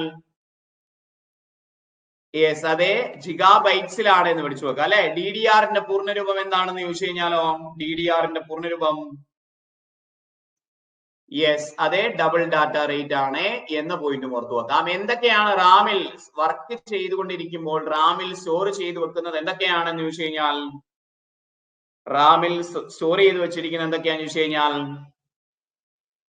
യെസ്, അതിൽ ഓപ്പറേറ്റിംഗ് സിസ്റ്റം ഉണ്ടാവും, വർക്ക് ചെയ്തുകൊണ്ടിരിക്കുന്ന ആപ്ലിക്കേഷൻ സോഫ്റ്റ്വെയർ ഉണ്ടാവും, ഡാറ്റാസും ഉണ്ടാവും അല്ലെ. വർക്ക് ചെയ്തുകൊണ്ടിരിക്കുന്ന പ്രോസസ് ചെയ്തുകൊണ്ടിരിക്കുന്ന ഡാറ്റ ഉണ്ടാവും എന്നും പഠിച്ചു. Okay, yes. അത് കഴിഞ്ഞാൽ നമ്മൾ എന്ത് ചെയ്യുന്നു, റോമിലേക്ക് പോകുന്നു. ഓക്കെ അല്ലേ? യെസ്, ഇതിന് തമ്മിൽ കമ്പയർ ചെയ്തിട്ടേ നമ്മൾ എന്ത് ചെയ്യുള്ളൂ, ഇന്നത്തെ ക്ലാസ് അവസാനിപ്പിക്കുകയുള്ളൂ. ഓക്കെ ആണെന്ന് വിചാരിക്കുന്നു. റോമിന്റെ പൂർണ്ണരൂപം റീഡ് ഓൺലി മെമ്മറി കേട്ടോ. എന്താണ് റോമിന്റെ പൂർണ്ണരൂപം? എന്താണ്? Read only memory. ഓക്കെ, ഇന്നലെ ഞാൻ പറഞ്ഞ കാര്യം ഒന്നും കൂടി ഞാൻ റിപ്പീറ്റ് ചെയ്യാണ്. ഇപ്പൊ ലൈവായിട്ട് കേൾക്കുന്നവരെങ്കിലും ശ്രദ്ധിക്കുക. നിങ്ങൾക്ക് PDF-ഓ ക്ലാസ്സോ പിന്നെ എന്തെങ്കിലും കിട്ടുന്നില്ലെങ്കിൽ നിങ്ങൾ എന്ത് ചെയ്യുക, ഒരു 2 പ്രാവശ്യം നിങ്ങൾ ഒന്നുകൂടി ഒന്ന് നോക്കുക. ചിലപ്പോൾ നിങ്ങളെ നെറ്റ് സ്ലോ ആയതുകൊണ്ടോ റീഫ്രഷ് ചെയ്യാത്തതുകൊണ്ടായിരിക്കും കേട്ടോ. യെസ്, അതെ, 1-2 പ്രാവശ്യം കിട്ടിയില്ലെങ്കിൽ മാത്രം എന്ത് ചെയ്യുക, ഗ്രൂപ്പിലോ പേഴ്സണൽ മെസ്സേജോ അയക്കുക. ഇത്രയും ആളുകൾ ഉണ്ടാകുമ്പോൾ ഇതൊക്കെ കൂടെ ഇപ്പൊ ഞാൻ തന്നെയാണ് മാനേജ് ചെയ്യുന്നത് കേട്ടോ. വേറൊരു സ്റ്റാഫും കൂടി ഉണ്ട്. നിങ്ങൾക്ക് ആർക്കെങ്കിലും ഒക്കെ ചിലപ്പോൾ വിളിച്ചിട്ടുണ്ടാവും. പക്ഷെ ആളെ വാട്സപ്പിൽ ഞാൻ ഇത്തരം കാര്യങ്ങളൊന്നും ഏൽപ്പിച്ചിട്ടില്ല. കാരണം ആൾ അതിനൊക്കെ ആയി വരുന്നേ ഉള്ളൂ. ഇപ്പൊ എല്ലാം ഞാൻ തന്നെയാണ് നോക്കുന്നത്. അപ്പൊ എന്ത് ചെയ്യാം, ഇപ്പൊ ഞാൻ പറയാൻ കാരണം എന്ന് വെച്ച് കഴിഞ്ഞാൽ പല മെസ്സേജുകളും കിട്ടുന്നില്ല സാർ. ആദ്യം നോക്കുന്ന സമയത്ത് ഓൺ ദ സ്പോട്ടിൽ നെറ്റ് സ്ലോ ആകുന്ന സമയത്തൊക്കെ കിട്ടുന്നില്ല എന്ന് പറഞ്ഞ മെസ്സേജ് അയക്കും. പിന്നെ ഞാൻ ആ മെസ്സേജ് കാണുമ്പോഴത്തേക്കും കിട്ടി സാർ സോറി എന്ന് പറഞ്ഞ മെസ്സേജ് അയക്കും. അപ്പൊ എന്ത് ചെയ്യുക, നിങ്ങളെ ഒരു പ്രാവശ്യം നോക്കുക കേട്ടോ. പിന്നെ പലരും ഇംഗ്ലീഷ് മലയാളം കോഴ്സിൽ കമ്പ്യൂട്ടറിന്റെ ക്ലാസ് തരാറുണ്ട്, കിട്ടൂല കേട്ടോ. ഇംഗ്ലീഷ് മലയാളം കോഴ്സിലെ കമ്പ്യൂട്ടറിന്റെ PDF നോക്കിക്കഴിഞ്ഞാൽ കിട്ടൂല കേട്ടോ. അങ്ങനെയുള്ള കാര്യങ്ങളൊക്കെ നിങ്ങൾ തന്നെ ഒന്ന് നോക്കിയിട്ട് വ്യക്തിപരമായിട്ട് കാര്യങ്ങൾ ചെയ്യാം കേട്ടോ. ഒന്ന് ശ്രദ്ധിക്കണേ. യെസ്, അപ്പൊ റീഡ് ഓൺലി മെമ്മറി റോമിലേക്ക് നമ്മൾ കിടക്കുകയാണ്. Read only memory Ram. ഇനി എല്ലാം കമ്പാരിസൺ ചെയ്താണ് നമ്മൾ പഠിക്കുക കേട്ടോ. കമ്പാരിസൺ ചെയ്ത് പഠിക്കുമ്പോൾ നമുക്ക് പെട്ടെന്ന് മനസ്സിലേക്ക് നമുക്ക് എന്ത് ചെയ്യാൻ പറ്റും, ഓർത്തെടുക്കാൻ വേണ്ടിയിട്ട് പറ്റും. ഓക്കെ, അപ്പോ റാം എന്ന് പറയുന്നത് റാൻഡം ആക്സസ് മെമ്മറി ആയിരുന്നു. റീഡ് ചെയ്യാനും റൈറ്റ് ചെയ്യാനും സാധിക്കുന്ന മെമ്മറി ആയിരുന്നു അല്ലെ. റോം എന്ന് പറഞ്ഞു കഴിഞ്ഞാൽ റീഡ് ഓൺലി മെമ്മറിയാണ്, റീഡ് ചെയ്യാൻ മാത്രമേ സാധിക്കൂ. ROM is permanent memory. RAM എന്തായിരുന്നു? ടെമ്പററി മെമ്മറി ആയിരുന്നു, താൽക്കാലിക മെമ്മറി ആയിരുന്നു. റോം എന്ന് പറഞ്ഞു കഴിഞ്ഞാൽ permanent മെമ്മറിയാണ്. That can perform only read operations. ഇപ്പൊ തന്നെ എന്താ ഈ കമ്പാരിസൺ നോക്കിയേ. റാം എന്ന് പറഞ്ഞു കഴിഞ്ഞാൽ റീഡ് റൈറ്റ് മെമ്മറിയാണ്. റാം എന്ന് പറഞ്ഞു കഴിഞ്ഞാൽ ടെമ്പററി ആണ്, ഇത് പെർമനന്റ് ആയി. ഓക്കെ, അവിടെ റീഡും റൈറ്റും ചെയ്യാൻ സാധിക്കുമായിരുന്നു, ഇവിടെ റീഡ് മാത്രമേ ചെയ്യാൻ സാധിക്കുള്ളൂ. It's contents cannot be easily altered. Okay, ഇതിന്റെ കണ്ടന്റുകളെ റാം ആവുമ്പോ എങ്ങനെയും നമുക്ക് എന്ത് ചെയ്യാം, റാൻഡം ആയിട്ട് ആക്സസ് ചെയ്യാം, റാൻഡം ആയിട്ട് മാറ്റങ്ങൾ വരുത്താം എന്ന് പറഞ്ഞിരുന്നു. പക്ഷെ റോമ് റീഡ് ഓൺലി മെമ്മറിയാണ്. അത് contents cannot be easily altered. പെട്ടെന്നൊന്നും അത് റൈറ്റ് ചെയ്യാൻ സാധിക്കില്ല. എന്നാ പറ്റും കേട്ടോ. ഈസിലി എന്ത് ചെയ്യാൻ പറ്റില്ല, അതിനെ റൈറ്റ് ചെയ്യാൻ സാധിക്കില്ല. റീഡ് ഓൺലി ആണ്. റീഡ് ഓൺലി എന്ന് പറഞ്ഞു കഴിഞ്ഞാൽ റീഡിന് വേണ്ടി മാത്രം എന്ന അർത്ഥമില്ല കേട്ടോ. ഓക്കെ, പറയുമ്പോ റീഡ് ഓൺലി എന്ന് പറയുമെങ്കിലും റൈറ്റും ചെയ്യാം. എങ്ങനെ, കുറച്ച് ഡിഫിക്കൽട്ട് ആണ് എന്നുള്ളതാണ് പറഞ്ഞു വരുന്നത് കേട്ടോ. അപ്പൊ നോർമലി റീഡ് ഓൺലി മെമ്മറി ആണ്. കണ്ടന്റ്സ് എളുപ്പമൊന്നും എന്ത് ചെയ്യാൻ പറ്റില്ല, എഡിറ്റ് ചെയ്യാൻ വേണ്ടി സാധിക്കില്ല. പിന്നെ അതുപോലെ തന്നെ പെർമനന്റ് ആണ്, ഡാറ്റ നഷ്ടപ്പെട്ടു പോകില്ല. ഇനി റോം ഈസ് നോൺ വോളറ്റൈൽ. അവിടെ നമ്മൾ പറഞ്ഞു കറണ്ട് പോയി കഴിഞ്ഞാൽ ഡാറ്റ നഷ്ടപ്പെട്ടു പോകും, ഇലക്ട്രിസിറ്റി ഇല്ലെങ്കിൽ അതിലെ കണ്ടന്റുകൾ നഷ്ടപ്പെട്ടു പോകും എന്ന് നമ്മൾ പറഞ്ഞു. പക്ഷേ റോമിൽ the contents are retained even after the power is switched off. റോമിൽ ഡാറ്റ കറണ്ട് പോയി കഴിഞ്ഞാലും അത് നിലനിൽക്കും. ROM is used in most computers to hold small special piece of boot program known as basic input output system BIOS. അതായത് ഒന്നാമത്തെ ഇവിടെ ഈ പാരഗ്രാഫിൽ ഒന്നാമതായിട്ട് പറയുന്നത് അത് കറണ്ട് പോയി കഴിഞ്ഞാലും അതിലെ ഡാറ്റ നഷ്ടപ്പെടുന്നില്ല, അത് സ്ഥിരമായിട്ട് സൂക്ഷിച്ചു വെക്കും. രണ്ടാമത്തെ പോയിന്റ് ആണ് റോമിന്റെ കാതലായ ഭാഗം. റാം എന്തായിരുന്നു? ശ്രദ്ധിക്കണേ. റാം എന്തായിരുന്നു? ഒരു സിസ്റ്റത്തിന്റെ വർക്കിങ്ങിന് ആവശ്യമായ മെമ്മറിയാണല്ലോ റാം അല്ലെ. ഒരു സിസ്റ്റം ഇപ്പൊ വർക്ക് ചെയ്യാൻ എന്തൊക്കെ വേണം അതാണല്ലോ റാമിൽ ഉണ്ടാവുക. റോമിൽ എന്താ ഉണ്ടാവുക എന്ന് ചോദിച്ചു കഴിഞ്ഞാൽ പ്രധാനമായിട്ടും റോമിൽ എന്താ ഉണ്ടാവുക എന്ന് ചോദിച്ചു കഴിഞ്ഞാല് ഒരു സിസ്റ്റം വർക്ക് ചെയ്ത് തുടങ്ങാനുള്ള ഡാറ്റാസ്. ഒരു കമ്പ്യൂട്ടർ ഓൺ ആക്കി കഴിഞ്ഞു കഴിഞ്ഞാൽ ഒരു സിസ്റ്റം ഇപ്പൊ ഓഫ് ആണേ, ഞാൻ ആ പിന്നെ പവർ ബട്ടൺ അങ്ങ് പ്രസ് ചെയ്തിട്ട് ഓൺ ആക്കുന്ന സമയത്ത് കുറെ ഫയൽസ് ഇങ്ങനെ ലോഡ് ചെയ്യുന്നതൊക്കെ കാണാറില്ലേ നിങ്ങള്? അല്ലെ? ഒരു സൗണ്ട് ഒക്കെ കേൾക്കാറില്ലേ? സൗണ്ട് എന്താന്നുള്ളത് ഞാൻ പറയാം. കുറെ ഫയൽസ് ഓൺ ആക്കുന്ന സമയത്ത് അതിന്റെ ഉള്ളിൽ ഒരുപാട് ഫയൽസ് ലോഡ് ചെയ്തിട്ടല്ലേ നമുക്ക് വർക്ക് ചെയ്യാൻ പാകത്തിനായി വരുന്നത്. അങ്ങനെ വർക്ക് ചെയ്യാൻ പാകത്തിനായി വരുന്നതിനുള്ളിലെ കുറെ പ്രോഗ്രാംസ് റീഡ് ചെയ്തിട്ടാണ് നമുക്കത് തരുന്നത്. ഓക്കെ, ഇതൊക്കെ സ്റ്റോർ ചെയ്ത് വെച്ചിരിക്കുന്നത് ഇനീഷ്യൽ ബൂട്ടപ്പ് പ്രോഗ്രാംസ്. പറഞ്ഞ മനസ്സിലായോ? ഒരു സിസ്റ്റം ഇനീഷ്യലി വർക്ക് ചെയ്യുന്നതിന് ആവശ്യമായ റെഡി ആയി കഴിഞ്ഞിട്ട് പിന്നെ വർക്ക് ചെയ്യുന്നതാണ് റാമിലുള്ളത്. റാമിലെ വർക്കിംഗ് മെമ്മറിയാണ്. പക്ഷെ ഇനീഷ്യലി ഒരു സിസ്റ്റം ബൂട്ട് ചെയ്ത് വർക്ക് ചെയ്ത് വരാൻ ആവശ്യമായ ഡാറ്റാസ് ഒക്കെ സ്റ്റോർ ചെയ്ത് വെച്ചിരിക്കുന്നത് എവിടെയാണെന്ന് വെച്ച് കഴിഞ്ഞാൽ റോമിലാണ് എന്ന് വിളിച്ചു കേട്ടോ. ഓക്കെ, യെസ്, നോക്കിയേ നിങ്ങള്. Most computers to hold small special piece of boot up program. Booting എന്ന് പറഞ്ഞു കഴിഞ്ഞാൽ എന്താ? ഒരു കമ്പ്യൂട്ടറെ സ്വിച്ച് ഓൺ ചെയ്തത് മുതലേ അത് ആക്റ്റീവ് ആകുന്നത് വരെയുള്ള ടോട്ടൽ പ്രോസസ്സിനെയാണ് ബൂട്ടിംഗ് എന്ന് വിളിക്കുന്നത്. എന്താണ്? ഒരു കമ്പ്യൂട്ടറെ നമ്മൾ സ്വിച്ച് ഓൺ ചെയ്തത് മുതൽ, ഓക്കെ, സ്വിച്ച് ഓൺ ചെയ്തത് മുതലേ അത് ആക്റ്റീവ് സ്റ്റേജിലേക്ക് എത്തുന്നത് വരെയുള്ള, അതിപ്പോ എല്ലാം വർക്കിംഗ് ആയി ആക്റ്റീവ് സ്റ്റേജിലേക്ക് എത്തുന്നത് വരെയുള്ള ടോട്ടൽ പ്രോഗ്രാംസിനെയാണ് നമ്മൾ ബൂട്ടിംഗ് എന്ന് വിളിക്കുന്നത്. ഇതാണ് ബൂട്ടപ്പ് പ്രോഗ്രാംസ് കേട്ടോ. ബൂട്ടിംഗ്. ഓക്കെ, അത്തരത്തിലുള്ള ബൂട്ടപ്പ് പ്രോഗ്രാംസ് അതിലൊന്നാണ് എന്ത്? Basic input output system. BIOS എന്ന് പറയുന്നത് ബൂട്ടപ്പ് പ്രോഗ്രാം ആണ്. ഒരു സിസ്റ്റം ബൂട്ട് ചെയ്ത് വരുന്നതിന് ആവശ്യമായിട്ടുള്ള ഒരു പ്രോഗ്രാം ആണ് ബയോസ്. അത് സ്റ്റോർ ചെയ്ത് വെച്ചിരിക്കുന്നത് എവിടെയാണ്? റോമിലാണ്. ബയോസ് എവിടെയാണുള്ളത്? റോമിലാണ് എന്ന്.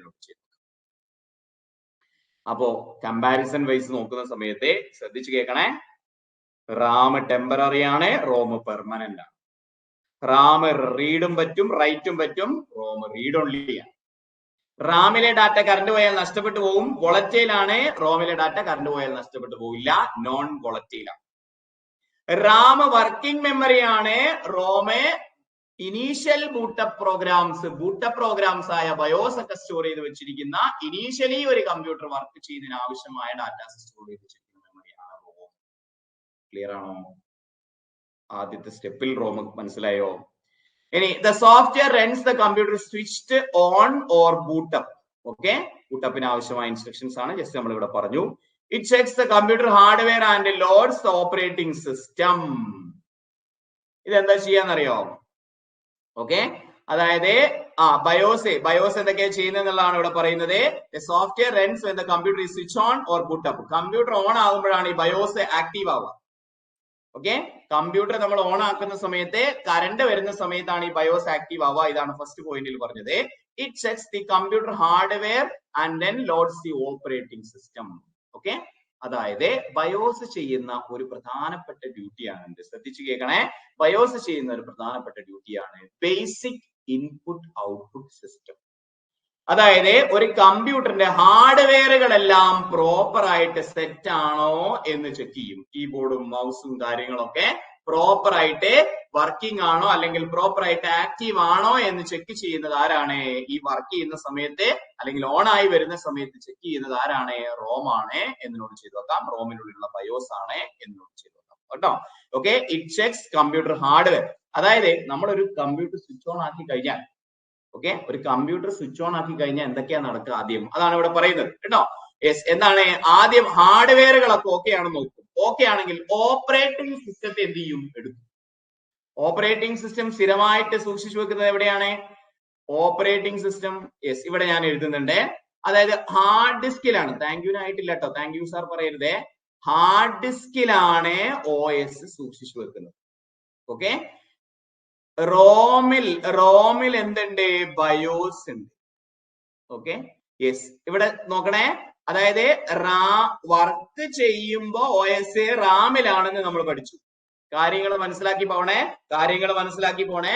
ഹാർഡ് ഡിസ്കിൽ സ്ഥിരമായിട്ട് സൂക്ഷിച്ചു വെച്ചിരിക്കുന്ന ഓപ്പറേറ്റിംഗ് സിസ്റ്റം സ്വിച്ച് ഓൺ ആക്കുന്ന സമയത്ത് ബയോസിന്റെ ഇൻസ്ട്രക്ഷൻ അനുസരിച്ച് OS എങ്ങോട്ടേക്ക് എടുക്കും? റാമിലേക്ക് എടുക്കും. മനസ്സിലായോ? അതായത് ഹാർഡ് ഡിസ്കിലാണ് സ്ഥിരമായിട്ടാണ് ഓപ്പറേറ്റിംഗ് സിസ്റ്റം സൂക്ഷിച്ചു വെക്കുന്നത്. അത് ബയോസിലുള്ള ഇൻസ്ട്രക്ഷൻ അനുസരിച്ച് ബൂട്ടിങ്ങിന്റെ സമയത്ത് OSനെ എങ്ങോട്ടേക്ക് കൊണ്ടുവരും? റാമിലേക്ക് കൊണ്ടുവരും. കാര്യം ക്ലിയർ ആയോ? അപ്പൊ വർക്ക് ചെയ്തുകൊണ്ടിരിക്കുമ്പോൾ OS എവിടെയാണ്? റാമിലാണ്. ഈ ഹാർഡ് ഡിസ്കിലുള്ള ഓപ്പറേറ്റിംഗ് സിസ്റ്റത്തെ റാമിലേക്ക് എത്തിക്കുന്നത് ആരാണ്? ബയോസിന്റെ ഇൻസ്ട്രക്ഷൻ പ്രകാരമാണ്. ക്ലിയർ ആണോ? ബയോസിലുള്ള ബേസിക് ഇൻപുട്ട് ഔട്ട് ഓൺ ആവുമ്പോ ചെയ്യേണ്ടതല്ലേ? OSനെ ലോഡ് ചെയ്യുക എന്ന് പറയുന്നത് ഒരു കമ്പ്യൂട്ടർ ഓൺ ആവുമ്പോ ചെയ്യേണ്ട കാര്യമാണ് അല്ലെ? ഒരു കമ്പ്യൂട്ടർ ഓൺ ആവുന്ന സമയത്ത് ചെയ്യേണ്ട കാര്യമാണ് ഓപ്പറേറ്റിംഗ് സിസ്റ്റത്തെ ലോഡ് ചെയ്യുക എന്ന് പറയുന്നത്. അത് ബയോസിലെ ഇൻസ്ട്രക്ഷൻ അനുസരിച്ചാണ് ചെയ്യുക എന്ന് പോയിട്ടും ഓർത്തു വെക്കാം. ക്ലിയർ അല്ലേ? യെസ്. Okay okay. ഇനി it is slower than RAM. Comparison ആകെ റാമിനേക്കാളും സ്ലോവർ ആണ്. ഓക്കെ, റോം ചിപ്പ് ഇതേപോലെ ആയിരിക്കും, കാണുമ്പോൾ ഇതേപോലെ ആയിരിക്കും. സ്ലോവർ ആണ്, റാം ആണ് ഫാസ്റ്റർ ആയിട്ടുള്ളത് കേട്ടോ. റാം ആണ് ഫാസ്റ്റർ ആയിട്ടുള്ളത് എന്ന് വിളിച്ചു. ഓക്കെ, അപ്പൊ ആ കാര്യങ്ങൾ ക്ലിയർ ആണോ? യെസ്. കമ്പാരിസൺ നടത്തുമ്പോൾ ഒന്നും കൂടിയും ഞാൻ കമ്പാരിസൺ ചെയ്താലോ? ക്ലിയർ ആണോ? യെസ്. റാം എന്ന് പറയുന്നത് ടെമ്പററി ആണ്, റോം എന്ന് പറയുന്നത് പെർമനന്റ് ആണ്. റാം എന്ന് പറയുന്നത് റീഡ് റൈറ്റ് മെമ്മറി ആണ്, റോം എന്ന് പറയുന്നത് എന്താണ്? Read only memory. റാം എന്ന് പറയുന്നത് കറണ്ട് പോയി കഴിഞ്ഞാൽ ഡാറ്റ നഷ്ടപ്പെട്ടു പോകും, വോളറ്റൈൽ ആണ്. റോം എന്ന് പറയുന്നത് നോൺ വോളറ്റൈൽ. റാം എന്ന് പറഞ്ഞു കഴിഞ്ഞാൽ വർക്കിംഗ് മെമ്മറി ആണ്, റോം എന്ന് പറഞ്ഞു കഴിഞ്ഞാൽ ഇനീഷ്യൽ ബൂട്ടപ്പ് പ്രോഗ്രാംസ് ആണ്. അതിനാവശ്യമായിട്ടുള്ള ഇനീഷ്യൽ ബൂട്ടപ്പിന് ആവശ്യമായിട്ടുള്ള ഒരു പ്രോഗ്രാമിന്റെ പേരാണ് ബയോസ്. അത് റോമിലാണ് സൂക്ഷിച്ചു വെച്ചിരിക്കുന്നത് കേട്ടോ. ഇനീഷ്യൽ ബൂട്ടപ്പ് പ്രോഗ്രാം ആണ് ബയോസ്, അത് റോമിലാണ് സൂക്ഷിച്ചു വെച്ചിരിക്കുന്നത്. അത് എന്തൊക്കെ ചെയ്യും? എല്ലാ ഹാർഡ്വെയർ ഒക്കെ വർക്കിംഗ് ആണോ, സെറ്റപ്പ് ആണോ നോക്കും. എന്നിട്ട് ആണെങ്കിൽ OSനെ, ഹാർഡ് ഡിസ്കിലുള്ള OSനെ എടുത്തിട്ട് എന്ത് ചെയ്യും? റാമിലേക്ക് കൊണ്ടുവരും. ഇങ്ങനെയുള്ള ഇനീഷ്യലി ഒരുപാട് പ്രോഗ്രാംസ് നടക്കുന്നുണ്ട്. ഇതൊക്കെ ചെയ്യുന്നത് റോമിന്റെ ഇൻസ്ട്രക്ഷൻ പ്രകാരമാണ്, റോമിലുള്ള ഡാറ്റാസിനെ ബേസ് ചെയ്തിട്ടാണ്. ക്ലിയർ ആണോ? അപ്പൊ റോമിന്റെ ഉള്ളിലുള്ള ഇൻസ്ട്രക്ഷൻസും പ്രോഗ്രാംസും ഡാറ്റയുമാണ് ഇനീഷ്യലി ഒരു സിസ്റ്റത്തെ എന്ത് ചെയ്യുന്നത്? വർക്ക് ചെയ്യിപ്പിക്കുന്നത്. ഇതിലുള്ള ഡാറ്റ കറണ്ട് പോയി കഴിഞ്ഞാൽ നഷ്ടപ്പെട്ടു പോകുന്ന ഒരു അവസ്ഥ നിങ്ങൾ ആലോചിച്ച് നോക്കിയേ. ഇത് വോളറ്റൈൽ ആയിരുന്നെങ്കിൽ, റോം വോളറ്റൈൽ ആയിരുന്നെങ്കിൽ നിങ്ങൾ ആലോചിച്ച് നോക്കിയേ. നിങ്ങൾ രാവിലെ ഉറക്കത്തിൽ എണീറ്റു കഴിഞ്ഞാൽ എന്താ ചെയ്യേണ്ടതെന്ന് നിങ്ങൾക്ക് ഒരു ഐഡിയ ഇല്ല എന്നുള്ളൊരവസ്ഥ. അതായത് ഒരു ദിവസം രാവിലെ എഴുന്നേറ്റാൽ എന്തൊക്കെയാണ് ചെയ്യേണ്ടതെന്നുള്ളത് നമുക്കറിയാലോ. ഇപ്പൊ നമ്മുടെ മെമ്മറിയിൽ ഉണ്ടല്ലോ, നമ്മുടെ റോമിൽ ഉണ്ടല്ലോ. ഒരു ദിവസം ഉറക്കം എണീക്കുക എന്ന് പറഞ്ഞു കഴിഞ്ഞാൽ കമ്പ്യൂട്ടർ ഓൺ ആവുക എന്നുള്ളത് സങ്കല്പിക്കുക കേട്ടോ. നമ്മൾ ഉറക്കത്തിൽ നിന്ന് എണീറ്റ് കഴിഞ്ഞാൽ എന്തൊക്കെയാ ചെയ്യേണ്ടത്, ആദ്യം എന്ത് ചെയ്യണം, പിന്നെ എന്ത് ചെയ്യണം എന്നുള്ള ഒരു ധാരണ നമുക്കുണ്ട്. അത് മറന്നുപോയുള്ള ഒരു അവസ്ഥ ആലോചിച്ച് നോക്കി. അതായിരിക്കും റോമിലുള്ള ഡാറ്റ ഇറേസ് ആയി പോയി കഴിഞ്ഞാൽ അല്ലെ, കിളി പോയ അവസ്ഥയായിരിക്കും. ഓക്കെ, അപ്പൊ അതാണ് റോമിന്റെ ഡ്യൂട്ടി എന്ന പോയിന്റും ഓർത്തു വെക്കാം. Okay, yes. ഇനി റോം 3 തരത്തിലുണ്ട്. കഴിഞ്ഞു കേട്ടോ. യെസ്, ഒരു 5 മിനിറ്റ് കൂടി. റോം 3 തരത്തിലുണ്ട്. ഒന്ന് PROM, programmable read-only memory, which can be programmed only once. Programmed read-only memory are programmed at time of manufacture. ഇപ്പൊ നിങ്ങളുടെ എന്റെ ഒക്കെ കമ്പ്യൂട്ടറിൽ റോം നമ്മൾ ഇടയിലിടയിൽ ചേഞ്ച് ചെയ്യാറുണ്ടോ? ഇല്ല. ഓക്കെ, റോം നമ്മൾ ഇടയിലിടയിൽ ചേഞ്ച് ചെയ്യോ? ഇല്ല. അതേ എങ്ങനെയാണോ മാനുഫാക്ചർ ചെയ്തത് അതേ രൂപത്തിലാണ് ഇപ്പോഴും വർക്ക് ചെയ്യുന്നത്. ഓക്കെ, ഒരു പ്രാവശ്യം പ്രോഗ്രാം ചെയ്യാൻ സാധിക്കുകയും പിന്നീട് അത് റീഡ് ഓൺലി കേട്ടോ. Programmable read only. ഇനി അപ്പോ ഒരു പ്രാവശ്യം പ്രോഗ്രാം ചെയ്ത് വെച്ചു, വൺസ് പ്രോഗ്രാം ചെയ്തു, പിന്നെ അത് റീഡ് ഓൺലി ആയിട്ട് ഉപയോഗിച്ചുകൊണ്ടേയിരിക്കുന്നു. അതാണ് പ്രോഗ്രാമബിൾ റീഡ് ഓൺലി.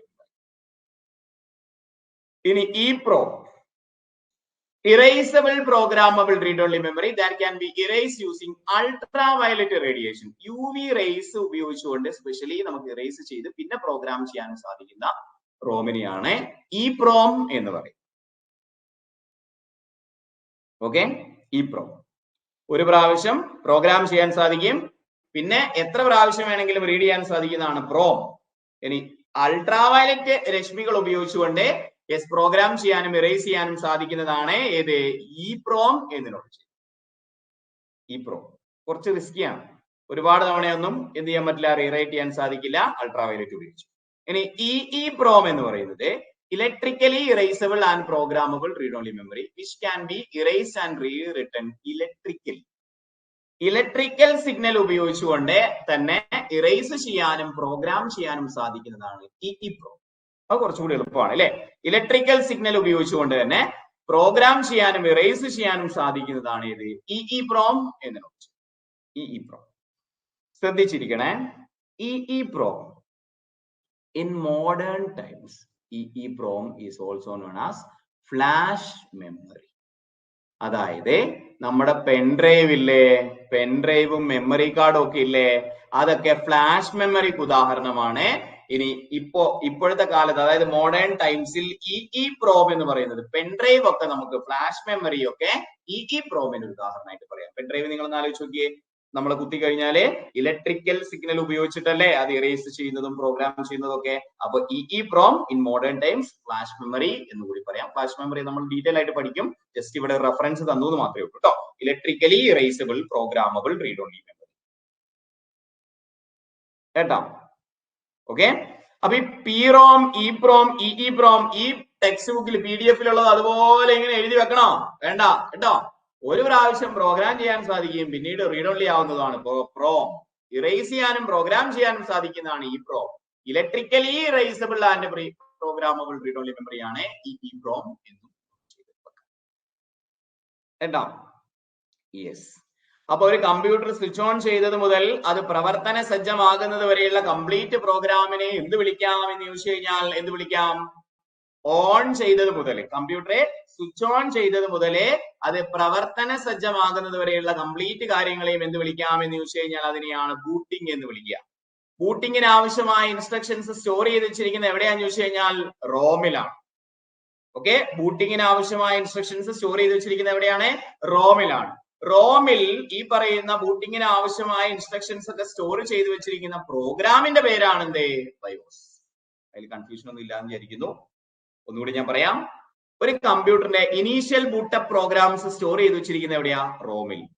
അങ്ങനെയുള്ള ഒരു പ്രോഗ്രാമിന്റെ പേരാണ് എന്ത്? ബയോസ്. ബയോസിന്റെ പൂർണ്ണരൂപം basic input output system.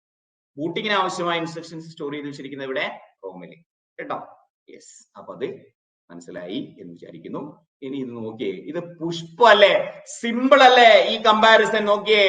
Rome എന്ന് പറയുന്നത് it is faster than ROM. RAM എന്ന് പറയുന്നത് faster than ROM. It is slower memory. ROM it is stores operating system, application program, data processing. Okay, ഇതൊക്കെയാണ് ഇതിൽ സ്റ്റോർ ചെയ്യുക. It stores a program required to boot the computer initially. കമ്പ്യൂട്ടറെ തുടക്കത്തിൽ boot ചെയ്യാൻ ആവശ്യമായ instruction ആണ് റോമിലുള്ളത്. It is reading and writing memory ആണ്. It usually reading only. It volatile ആണ്, ഇത് non volatile ആണ്. The contents are lost when the current power is off. The contents ഒരിക്കലും നഷ്ടപ്പെട്ടു പോകുന്നില്ല. ഇതിൽ ഏതെങ്കിലും നിങ്ങൾക്ക് അറിയാത്തുണ്ടോ മക്കളെ? സിമ്പിൾ ആയില്ലേ റോമും റാമും? ഓക്കെ, സെറ്റ് അല്ലേ? യെസ്, നമ്മൾ പഠിച്ചില്ലേ? യെസ്, അത് മലയാളത്തിലും കൂടെ വായിച്ചു നോക്കാം കേട്ടോ. മലയാളത്തിലും കൂടെ വായിച്ചു നോക്കാം. അഡീഷണൽ പോയിന്റ്സ് ഒന്നുമില്ല, മലയാളത്തിലും കൂടെ വായിച്ചു നോക്കാം. സെറ്റ് അല്ലേ? അപ്പൊ റാമും റോമും പഠിക്കൂലേ? നാളത്തേക്ക് പഠിക്കൂലേ? മനസ്സിലാവുന്നില്ലേ? യെസ്, ഓക്കെ അല്ലേ? അപ്പോ നമ്മളെ പ്രൈമറി മെമ്മറി കഴിഞ്ഞു കേട്ടോ.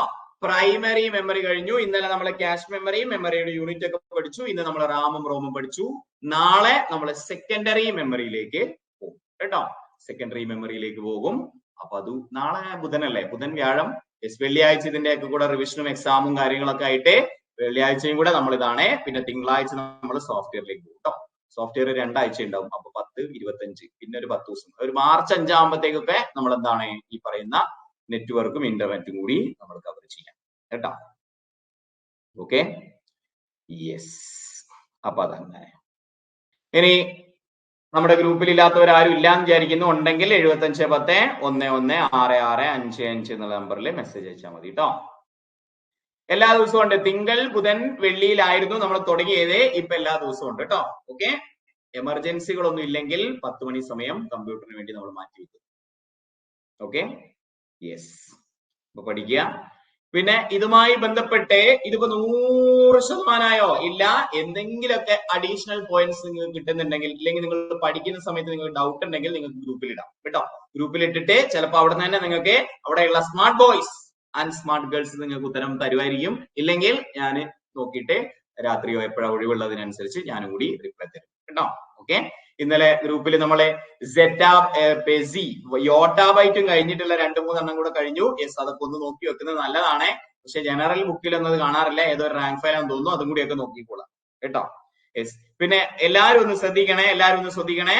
അതായത് ഈ കോഴ്സിൽ എടുത്തിരിക്കുന്ന പല കുട്ടികളും ഓക്കെ, യെസ്, ഞാൻ ആരെയും കുറ്റം പറയുന്നൊന്നും അല്ല, ആരും വിഷമിക്കൊന്നും ചെയ്യരുത്. ഈ കോഴ്സിലുള്ള പലരും വളരെ ബേസിക് ലെവലിലാണ് ഇപ്പോഴും ഉള്ളത്. അതായത് പണ്ട് കാലത്ത് ഒക്കെ പഠനം തുടങ്ങി, അല്ലെങ്കിൽ പഴയ രീതിയിൽ ട്രഡീഷണൽ ആയ രീതിയിൽ PSC അപ്രോച്ച് ചെയ്യുന്ന ആളുകളാണ് ഇപ്പോഴും ഉള്ളത്. അതായത് കറക്റ്റ് ഞാൻ അയക്കുന്ന PDF, ഇന്നലെ ഏതോ ഒരു കുട്ടി വിളിച്ചിട്ട് പിന്നെ എന്താ പറയാ PDF-ലുള്ളത് മാത്രം പഠിക്കുകയാണ്. ഓക്കെ, യെസ്, അതിനുള്ള സമയമുള്ളൂ എന്ന് പറയുന്നു. പിന്നെ അതുപോലെ തന്നെ എന്താ പറയാ അഡീഷണലി ഒന്നും നോക്കാത്ത ഒരു മീൻസ് അങ്ങനെയല്ല ഞാൻ പറഞ്ഞത്. എന്താന്ന് വെച്ച് കഴിഞ്ഞാല് സ്പൂണിൽ കിട്ടണം എന്നുള്ള രീതിയിൽ ചിന്തിക്കുന്ന കുറെ ആളുകളുണ്ട്. എല്ലാം എന്താണ്, എല്ലാം ഈ പറയുന്ന ഒരു സ്പൂൺ ഫീഡിങ് രൂപത്തില് ഉള്ള ആളുകൾ, അങ്ങനെ വിചാരിക്കുന്ന ആളുകളുണ്ട്. പണ്ട് സ്കൂളിൽ പഠിച്ചിരുന്ന രീതിയിലൊക്കെ കേട്ടോ. സ്കൂളിൽ ടീച്ചേഴ്സ് പഠിപ്പിക്കുന്നത് എന്താണോ അതിന്റെ അപ്പുറത്തേക്ക് പരീക്ഷയ്ക്ക് ചോദ്യം വരില്ലല്ലോ. അപ്പൊ അതേ രീതിയിൽ പഠിക്കുന്ന ആളുകളുണ്ട്. പക്ഷെ ഒരു കോമ്പറ്റേറ്റീവ് എക്സാമിന്, ഒരു മത്സര പരീക്ഷയ്ക്ക് ഇന്ന് അങ്ങനെ ഇല്ല. ഒരു മിനിറ്റ് നിങ്ങൾക്ക് അധികം സമയം ഉണ്ടെങ്കിൽ നിങ്ങൾക്ക് എന്താണോ പഠിക്കാൻ പറ്റുക അത് പഠിച്ചോളാം. അത് മറ്റുള്ളവർക്ക് ഷെയർ ചെയ്യാൻ പറ്റി കഴിഞ്ഞാൽ അത്രയും നല്ലത് കേട്ടോ. കഴിവിന്റെ പരമാവധി കാര്യങ്ങൾ നമ്മുടെ ക്ലാസ്സിലും, അത് മത്സരം ഇതുവരെ ചോദിച്ച പ്രീവിയസ് ക്വസ്റ്റൻ ആയിക്കോട്ടെ, SCERT ആയിക്കോട്ടെ, NCERT ആയിക്കോട്ടെ. ഇന്ന് ഞാൻ എടുത്തൊക്കെ NCERT ആണ്, +2 ടെക്സ്റ്റ് ബുക്ക് ആണ്. DCന്റെയും +2 ടെക്സ്റ്റ് ബുക്ക് മിക്സ് ചെയ്തിട്ടാണ് ഈ പോയിന്റുകൾ വരുന്നത് കേട്ടോ. അപ്പൊ നമ്മൾ കഴിവിന്റെ പരമാവധി, നാളെ ഞാൻ ക്ലാസ്സിൽ എടുക്കുന്ന ക്വസ്റ്റ്യൻസ് ഈ ഏരിയയിൽ നിന്ന് വന്ന പ്രീവിയസ് ഇയർ ക്വസ്റ്റൻ ആണ്. അപ്പൊ നമുക്ക് ചെയ്യാൻ പറ്റുന്നതിന്റെ കഴിവിന്റെ പരമാവധി നമ്മൾ ചെയ്യും. പക്ഷെ അത് തന്നെ ആയിരിക്കണം എന്നില്ല. നിങ്ങൾക്ക് എന്തെങ്കിലും ഉണ്ടെങ്കിൽ അത് എനിക്ക് പറഞ്ഞു, നമുക്ക് എല്ലാവർക്കും വേണമെങ്കിൽ പറഞ്ഞു കൊടുക്കാം. ഇല്ലെങ്കിൽ നമുക്ക് അഡീഷണലി പഠിക്കുകയും ചെയ്യാം കേട്ടോ. അതാണ് ഒരു മത്സര പരീക്ഷ എന്ന് പറയുന്നത്. ഞാൻ പറയാൻ കാരണം എന്ന് പറയുന്നത് വളരെ ബേസിക് ആയിട്ട് ഇപ്പോഴും ചിന്തിക്കുന്ന ആളുകൾ ഈ കോഴ്സിലുണ്ട്. പരീക്ഷയുടെ രൂപം അങ്ങനെയല്ല, പരീക്ഷയുടെ രീതി അങ്ങനെയല്ല. ഹൈലി കോമ്പറ്റീറ്റീവ് ആയിട്ട് നല്ല രീതിയിൽ തന്നെ ഈ ഒരു മിനിറ്റ് സമയം ഉണ്ടെങ്കിൽ നമ്മൾ എക്സ്ട്രാ പഠിക്കുന്ന രീതിയിലാണ് കാര്യങ്ങൾ പോയിക്കൊണ്ടിരിക്കുന്നത്. പരമാവധി റെഫറൻസുകൾ നമ്മൾ ക്ലാസ്സിൽ കൊണ്ടുവരുന്നുണ്ട്. നിങ്ങൾക്കും എന്ത് ചെയ്യാം, അഡീഷണലി പഠിക്കാം. അത് എല്ലാവരും അങ്ങനെ തന്നെയാണ് കേട്ടോ. അതായത് ഒരു ബൗണ്ടറി നിശ്ചയിച്ചുകൊണ്ടുള്ള പഠനം മത്സര പരീക്ഷയ്ക്ക് ഇല്ല കേട്ടോ. അത് ആദ്യം മനസ്സിലാക്കുക. Okay, yes. അപ്പൊ നന്നായിട്ട് പഠിക്കുക. നമുക്ക് കിട്ടും കേട്ടോ, നമുക്ക് കിട്ടും. കാരണം ഇതുവരെ നമുക്ക് കിട്ടിയിട്ടുണ്ട്. അതായത് ഈ കമ്പ്യൂട്ടർ ടൈപ്പിസ്റ്റ് ക്ലാസ്സുകൾ ഞാൻ 2019 ഇവിടെ നമ്മൾ ഈ പ്ലാറ്റ്ഫോമിൽ, ഓൺലൈൻ പ്ലാറ്റ്ഫോമിൽ വന്നതിന് ശേഷം നമ്മൾ ആദ്യമായിട്ട് തുടങ്ങിയ ഒരു കോഴ്സ് ആയിരുന്നു 2018 വാട്ടർ അതോറിറ്റി.